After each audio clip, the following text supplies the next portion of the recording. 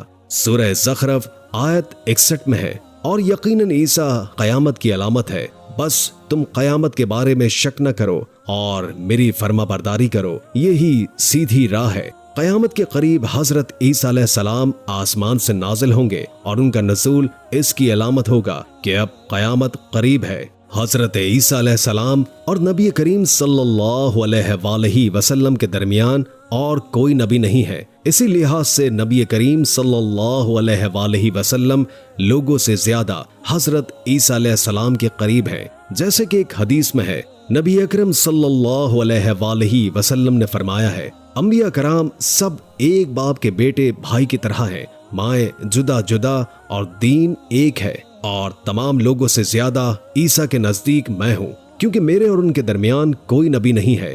نبی کریم صلی اللہ علیہ وآلہ وسلم اور حضرت عیسیٰ علیہ السلام کی درمیانی مدت تقریباً 560 سال ہے۔ آپ فرماتے ہیں وہ بہت جلد نازل ہوں گے، جب تم انہیں دیکھو گے تو پہچان لو گے، وہ درمیانی قد کے ہیں اور ان کا چہرہ سفید اور سرخی مائل ہے، ان کے سر کے بال سیدھے ہیں، ان کے بالوں سے پانی کے قطرے گرتے محسوس ہوں گے، حالانکہ ان کا سر بالکل خشک ہوگا۔ وہ مسجد دمشق کے سفید مینار پر اتریں گے، صلیب کو توڑ دیں گے، خنزیر کو قتل کریں گے، عیسائیت سمیت تمام باطل دین کو ختم کریں گے، نصرانیت کی تمام علامات مثلا صلیب اور خنزیر کا خاتمہ کر دیں گے۔ ان کے زمانے میں تمام مذاہب ختم ہو جائیں گے، صرف اسلام باقی رہ جائے گا۔ دجال کو بھی اللہ پاک حضرت عیسیٰ علیہ السلام کے ہاتھوں قتل کروائیں گے۔ پوری زمین پر صرف اسلام ہی ہوگا، ساری زمین امن کا گہوارہ بن جائے گی، یہاں تک کہ بکری اور شیر مل کر زندگی بسر کریں گے، بچے سانپوں سے کھیلیں گے، کوئی کسی کو تکلیف نہیں پہنچائے گا۔ حضرت عیسیٰ علیہ السلام زمین پر 40 سال قیام کریں گے، پھر آپ کی وفات ہو جائے گی۔ مسلمان آپ کا نماز جنازہ ادا کریں گے، آپ کو دفن کریں گے۔ قیامت کے دن اللہ تعالیٰ ان سے فرمائیں گے۔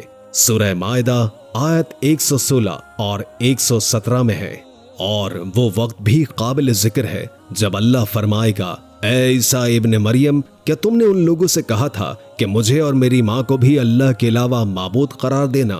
عیسیٰ عرض کریں گے، تو پاک ہے، مجھے کسی طرح لائق نہ تھا کہ میں ایسی بات کہتا جس کو کہنے کا مجھے کوئی حق نہیں۔ اگر میں نے کہا ہوگا تو تجھے اس کا علم ہوگا، تو میرے دل کے اندر کی بات بھی جانتا ہے، اور جو کچھ تیرے نفس میں ہے میں اس کو نہیں جانتا۔ تمام غیبوں کا حال جاننے والا تو ہی ہے۔ میں نے تو اس سے اور کچھ نہیں کہا مگر صرف وہی جو تو نے مجھے حکم فرمایا تھا، اور تم اللہ کی بندگی اختیار کرو جو میرا رب بھی ہے اور تمہارا رب بھی ہے۔ میں ان پر گواہ رہا جب تک میں ان میں رہا، پھر جب تو نے مجھے اٹھا لیا تو ہی ان پر نگران تھا، اور تو ہی ہر چیز کی خوب نگرانی کرتا ہے۔ اللہ تعالیٰ اہل کتاب کو مخاطب کر کے سورہ نساء آیت 171 اور 172 میں فرماتے ہیں، اے اہل کتاب، اپنے دین کے معاملے میں حد سے نہ گزر جاؤ اور اللہ پر صرف حق کے اور کچھ نہ کہو۔ مسیح ابن مریم تو صرف اللہ کے رسول اور اس کا کلمہ ہے جسے اس نے مریم کی طرف ڈال دیا تھا، اور اس کے پاس روح ہے، اس لیے تم اللہ کو اور اس کے سب رسولوں کو مانو اور نہ کہو کہ اللہ تین ہے، اس سے باز آ جاؤ، تمہارے لیے یہی بہتر ہے۔ اللہ عبادت کے لائق تو صرف ایک ہی ہے اور وہ اس سے پاک ہے کہ اس کی اولاد ہو۔ اسی کے لیے ہے جو کچھ آسمانوں میں ہے اور جو کچھ زمین میں ہے، اور اللہ کافی ہے کام بنانے والا۔ سیدنا عیسیٰ علیہ السلام کو اللہ تعالیٰ نے کتاب انجیل عطا فرمائی جو تورات ہی کی درست شکل تھی۔ مطلب یہ کہ سیدنا عیسیٰ علیہ السلام کی بنیادی تعلیم اگرچہ تورات کے مطابق تھی، لیکن یہودیوں نے تورات میں رد و بدل کر دیا تھا، اس لیے اللہ تعالیٰ نے سیدنا عیسیٰ علیہ السلام کو انجیل عطا فرمائی۔ سیدنا عیسیٰ علیہ السلام کو نبوت ملی تو آپ نے ان سب کی اصلاح کی کوششیں شروع کر دی۔ اس وقت یہودی بھی 4 طبقات میں بٹ گئے تھے، ان کے عقائد وہ نہیں رہے تھے جو موسیٰ علیہ السلام نے دیے تھے۔ آپ نے ان سب عقائد کا جائزہ لیا اور ان کی اصلاح کے لیے اپنی زندگی وقف کر دی، لیکن ان بدبختوں نے آپ کی بات ماننے سے انکار کر دیا۔ نہ صرف یہ کہ تعلیمات کا انکار کیا بلکہ آپ کے دشمن بھی ہو گئے۔ سیدنا عیسیٰ علیہ السلام پر جو کتاب نازل ہوئی اس کا نام انجیل ہے، لیکن آج عیسائیوں کے پاس 4 انجیلیں رائج ہیں۔ یہاں سوال یہ پیدا ہوتا ہے کہ موجودہ 4 انجیلیں وہی ہیں یا یہ سیدنا عیسیٰ علیہ السلام کے بعد تصنیف کی گئی ہیں؟ یہ ایک ایسا سوال ہے جو شروع سے ہی چلتا چلا آ رہا ہے۔ عیسائی اس کا جواب دینے سے قاصر ہیں۔ عیسائی عالم اس بات کا اقرار کرتے نظر آتے ہیں کہ ان میں سے کوئی ایک انجیل بھی مسیح علیہ السلام کی انجیل نہیں ہے اور اس کا خالص ترجمہ بھی موجود نہیں ہے۔ موجودہ انجیلوں کے بارے میں عیسائیوں کے ہاں کوئی ایسی سند موجود نہیں جس کی بنا پر وہ یہ کہہ سکیں کہ ان کی روایت کا سلسلہ سیدنا عیسیٰ علیہ السلام اور ان کے شاگردوں تک پہنچتا ہے۔ عیسائیت کی مذہبی تاریخ اس بات کی گواہ ہے کہ پہلی صدی عیسوی سے 4 صدی عیسوی کے شروع تک عیسائیوں میں 21 سے زائد انجیلیں الہامی یقین کی جاتی ہیں، لیکن 325 عیسوی میں ان میں سے 4 کو منتخب کر کے باقی کو غیر مستند قرار دے دیا گیا ہے۔ 4 انجیلوں کا یہ انتخاب بھی کسی تاریخی یا علمی بنیاد پر نہیں کیا گیا تھا، بلکہ اس کے لیے ایک فال نکالی گئی تھی۔ اس فال کو الہامی اشارہ قرار دیا گیا تھا۔ ان 4 انجیلوں میں میتھیو کی انجیل سب سے قریب انجیل سمجھی جاتی ہے۔ اس کے باوجود عیسائیوں کے پرانے عالم اس بات کو تسلیم کرتے ہیں کہ یہ انجیل میتھیو بھی اصلی نہیں ہے بلکہ اس کا ترجمہ ہے، اس لیے اصل کتاب عبرانی زبان میں تھی جو اب ناپید ہے اور ضائع ہو گئی ہے۔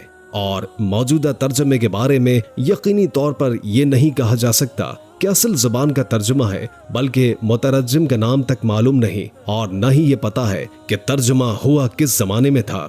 دوسری انجیل مرقس کی انجیل ہے۔ اس کے بارے میں مشہور عیسائی عالم اپنی کتاب مرقس کی سوائے حیات میں لکھتا ہے، یہ نسلاً یہودی تھا اور یہ عیسائی علیہ السلام کے حواری پطرس کا شاگرد تھا۔ جب رومیوں نے عیسائیت اختیار کر لی تو اس نے ان کے مطالبے پر یہ انجیل تصنیف کی۔ وہ سن 68 عیسوی میں اسکندریہ کے قید خانے میں بت پرستوں کے ہاتھوں قتل ہوا۔ تیسری انجیل لوقا کی انجیل ہے۔ عیسائی عالموں میں میتھیو کی انجیل کے بارے میں جتنے اختلافات تھے ان سے زیادہ لوقائی انجیل میں موجود ہیں، اور خود لوقا نے اپنی انجیل کے بارے میں لکھا ہے کہ یہ انجیل اس شاہ فہرست کے ساتھ خط و کتابت کی بنیاد پر لکھی ہے۔ وہ اس میں مخاطب کر کے لکھتا ہے کہ سچ کی باتیں جن لوگوں نے کانوں سے سنی تھی انہوں نے ہم تک جس طرح پہنچائی ہیں ان کو بہت سے لوگ ہم سے نقل کر رہے ہیں، اس لیے میں ضروری سمجھتا ہوں کہ ان کو خود ہی صحیح طریقے پہ کر دوں تاکہ تمہیں صحیح حقیقت معلوم ہو جائے۔ اس سے صاف معلوم ہوتا ہے کہ لوقا نے سیدنا عیسیٰ علیہ السلام کا زمانہ نہیں پایا۔ اس کے ساتھ عیسائی عالم یہ بھی بیان کرتے ہیں کہ لوقا کی انجیل مرقس کی انجیل کے بعد وجود میں آئی اور پطرس اور پولوس کے مرنے کے بعد تصنیف کی گئی ہے۔ دراصل لوقا انطاکیہ کے شہر میں کاروبار کرتا تھا۔ اس نے مسیح علیہ السلام کو نہیں دیکھا اور عیسائیت کو سینٹ پال یعنی پولوس سے سیکھا، اور سینٹ پال کے بارے میں یہ بات تحقیق تک پہنچ چکی ہے کہ وہ دراصل یہودی تھا، عیسائیوں کا بدترین دشمن خیال کیا جاتا تھا۔ وہ عیسائیوں کے خلاف اپنی جدوجہد جاری رکھے ہوئے تھا، مگر جب اس نے دیکھا کہ اس کی تمام تر مخالفتوں اور رکاوٹوں کے باوجود عیسائیت ترقی کرتی جا رہی ہے اور روکے نہیں رک رہی، تو اس نے فریب سے کام لیا اور اعلان کیا کہ مجھ سے ایک عجیب معجزہ سرزد ہوا ہے۔ میں صحیح حالت میں تھا کہ میں زمین پر گرا جیسے کوئی کسی کو لڑائی میں پچھاڑ دیتا ہے، اور اسی حالت میں مسیح علیہ السلام نے مجھے ہاتھ لگایا اور سخت الفاظ میں کہا، خبردار آئندہ میرے پیروکاروں کے خلاف کوئی قدم نہ اٹھانا۔ بس میں اسی وقت مسیح علیہ السلام پر ایمان لے آیا اور مسیح کے حکم سے مسیحی دین کی خدمت کے لیے مامور ہو گیا ہوں۔ مسیح نے مجھ سے کہا ہے کہ میں لوگوں کو مسیح کی انجیل کی بشارت سنا دوں اور ان کی پیروی کی طرف راغب کر دوں۔ اس طرح انہوں نے آہستہ آہستہ کلیسا پر ایسا قبضہ کیا کہ دین عیسوی کی اصل صداقتوں کو مٹا کر اسے بدعتوں اور رسومات کا مجموعہ بنا ڈالا اور پوری مسیحت کو بت پرستی میں تبدیل کر دیا۔ آج جو مسیحت قائم ہے وہ اسی پولس کی ایجاد کردہ مسیحت ہے۔ یعنی اس کے بعد کون دعویٰ کر سکتا ہے کہ اس کے شاگرد لوقا کی انجیل الہامی انجیل ہے، چوتھی انجیل یوحنا کی انجیل ہے، جس کے بارے میں عیسائیوں کا عام عقیدہ ہے کہ یہ سیدنا عیسیٰ علیہ السلام کے محبوب شاگرد یوحنا کی تالیف ہے۔ یوحنا عیسیٰ علیہ السلام کے 12 حواریوں میں سے ایک تھا۔ یوحنا کی انجیل کو ان کی انجیل کہا جاتا ہے، لیکن خود عیسائی عالموں کا یہ دعویٰ ہے کہ یوحنا کی انجیل خود یوحنا کی تصنیف کردہ نہیں ہے۔ یہ تھا انجیلوں کا تعارف، اس سے ان کی ہر حقیقت واضح ہو جاتی ہے۔ حضرت عیسیٰ علیہ السلام اللہ کے نبی، رسول اور پیغمبر ہیں۔ ان کے بعد سوائے نبی کریم صلی اللہ علیہ وآلہ وسلم کے بعد